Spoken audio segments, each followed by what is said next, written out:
5 वर्षामध्ये एकदा येतात, आपले हालचाल विचारतात, आपल्यासाठी कामं करण्याचे वादे करतात. पण त्यामध्ये सर्वात जास्त मूर्ख बनतो कोण? आपण सामान्य नागरिक मूर्ख बनतो ना. पण मला समजत नाही सर्वसामान्य नागरिक एवढं पण कसा मूर्ख बनू शकतो.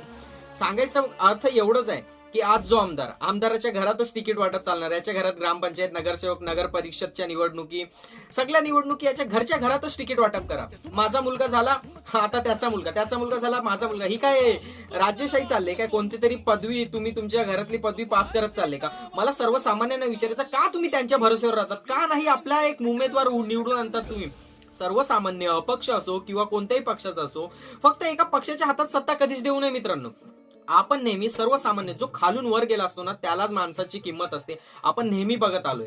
तर आपण आपल्यासारख्या माणसांना वर पाठवायचं ना. आता ज्यांनी खिशे भरून ठेवले ते तुमचा खरोखर विचार करणार का?